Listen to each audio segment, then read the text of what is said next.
Hello, and welcome to BitThink with me, Christina, and welcome to day 10 of Bitcoin's price being in 5 figures. So, of course, it has been a really remarkably intense 10 days since Bitcoin's price really broke through the $10,000 mark.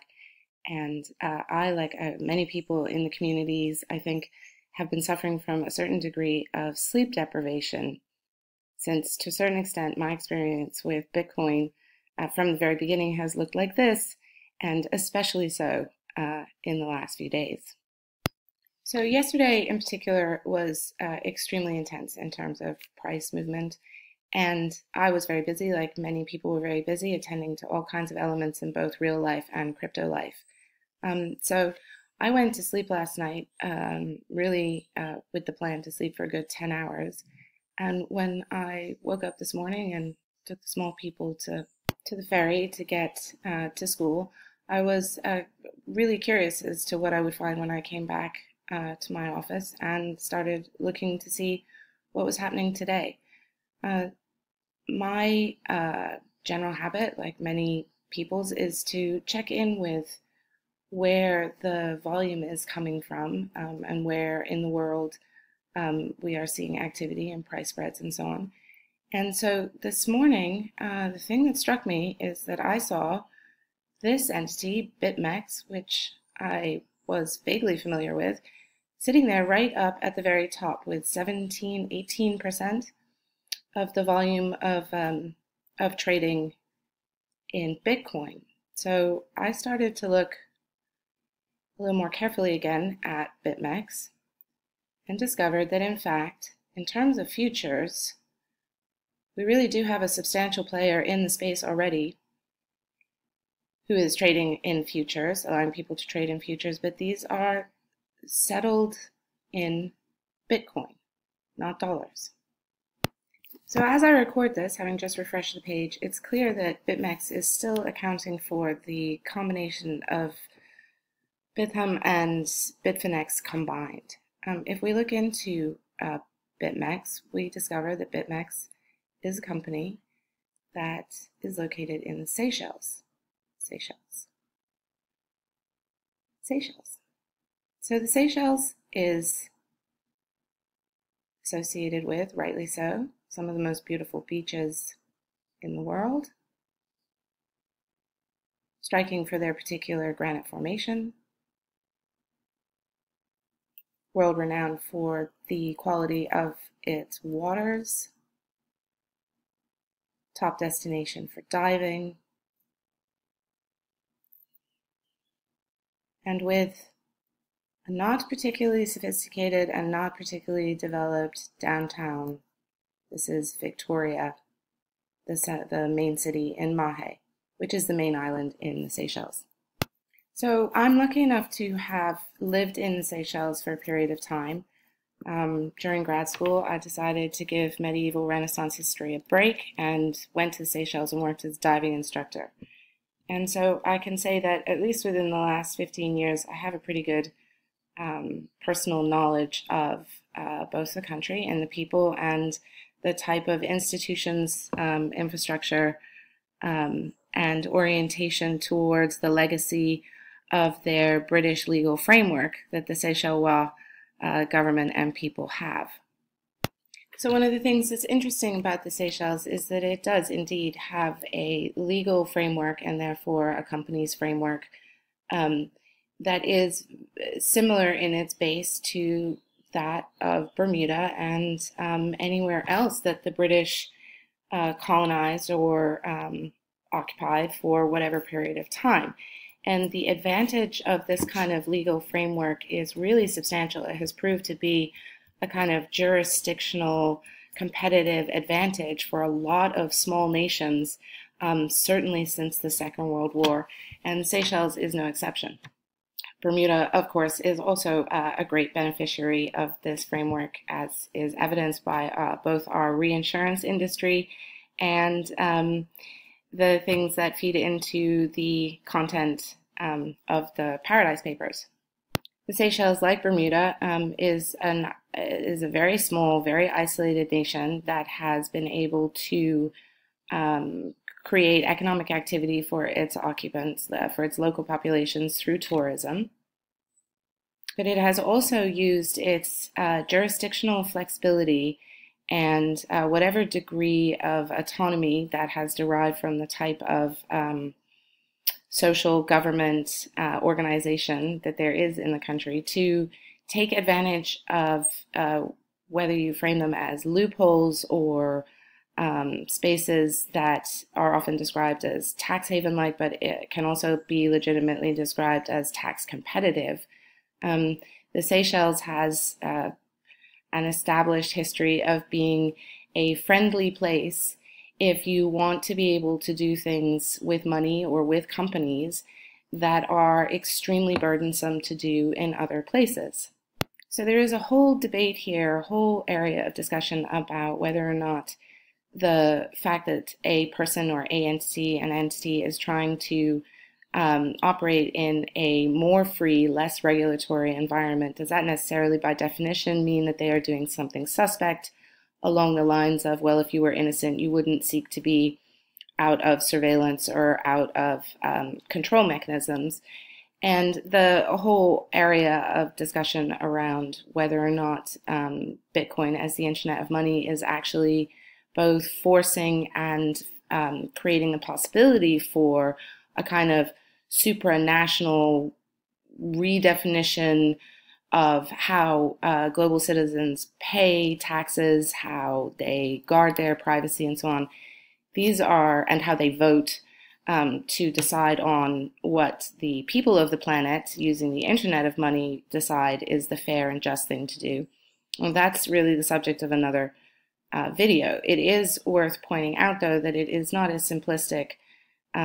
as it perhaps seems to assume that anybody who finds anonymous, autonomous money systems, that they are by definition wishing to escape all taxes for all times. It may be that they are entirely prepared to pay what are considered to be by them and by others more fair, more straightforward, and more legitimate taxes. In the case of the Seychelles, when I was living there working as a dive instructor in the early 2000s, for sure, there were days when planes of cash from Russia would arrive, and then they would come to the casino, and there would be 2 or 3 days of fantastic partying for everybody involved, and then the planes would leave with the cash. Should the Seychelles government have shut it down because there was clearly the indication of, Hollywood-style money laundering? As I say, that's a whole nother discussion. What's interesting here is that prior to the Chicago futures market opening next weekend, and prior to the futures market opening this weekend, which the entire community, certainly in the English-speaking world, seems to be really focused on, it's worth pointing out that we already have very much a futures market operating, but with the key difference being that it is not to be settled in cash, it is operating in Bitcoin, and that market has, in the last 48 hours, had a significant impact, clearly to the upside. So this is where Bitcoin is as I broadcast this, as I record it. And I just want to add my, 1 Satoshi, not even 2, into the mix here with regards to the kind of FUD or FOMO or speculation or thought process around the imminent, generally consensusly believed to be, huge impact that Wall Street money and institutional money is going to have in the form of being allowed to bet in dollars on the price fluctuations of Bitcoin. And while I'm not here to suggest that it's going to have no impact, I'm only here sharing with you that as I watch this incredibly interesting thing unfold, I'm interested to see whether or not there is that it plays out in a kind of counterintuitive way, that in fact it has less impact than many folks expect it will, partly because the macro impact of the American Wall Street market money is in fact less in Bitcoin than we all are likely to believe, having lived through at least 75 years of kind of American money hegemony and outsized impact. So I'm not the first to suggest this, but I do find it very provocative, the insights that are coming really from traditional participants themselves, a recognition that because the American futures, the Chicago futures in particular, are going to be dollar settled, in fact, there may be far more of a greater impact risk to the traditional structure of financial organization than to Bitcoin itself.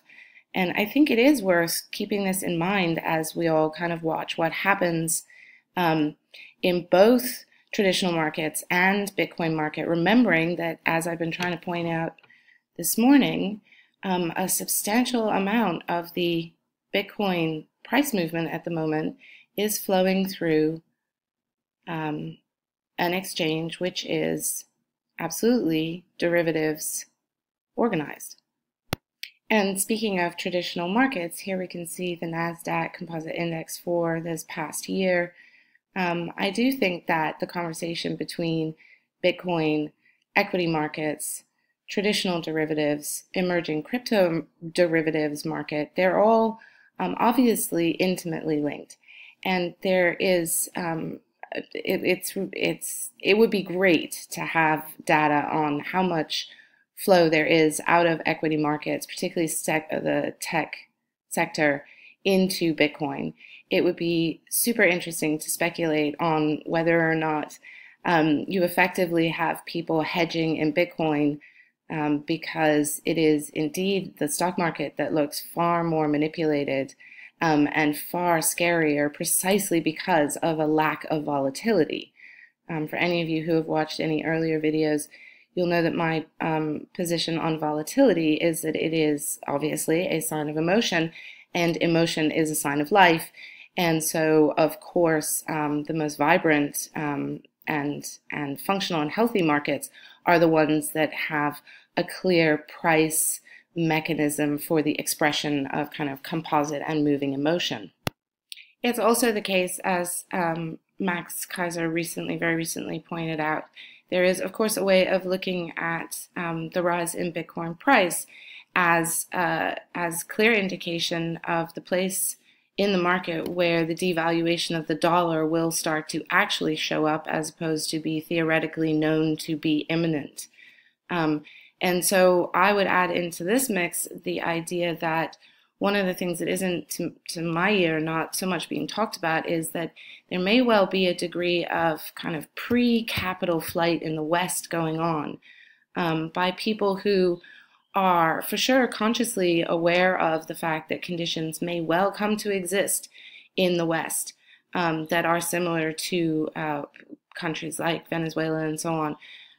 But I think that there are indicators clearly all over the place that people who are coming into Bitcoin every day as new owners of a different metric of value or a piece of the internet of money, that there is a kind of intuitive understanding that as much as they may be drawn to the gains and the yield and the expression of hope that both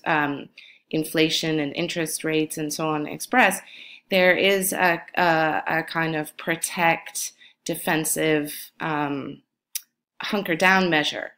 that is motivating what are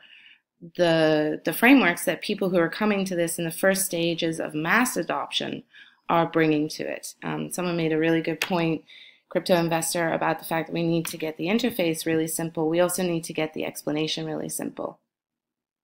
And so, speaking for myself, I just wanted to share what to me is a really interesting piece of information about where so much of the price movement and volume is coming, and to remember that being smart is really almost entirely about paying attention to what you don't know and being always open to adding to and simplifying your own thought processes, because ultimately your imagination in its clearest and most coherent form will give whatever it is that you're doing the least confusing kind of meaning structure for it. So if you like what I'm doing here with the channel, definitely subscribe. For sure, leave me a comment. Check me out on Steemit, and I'll see you on the other side.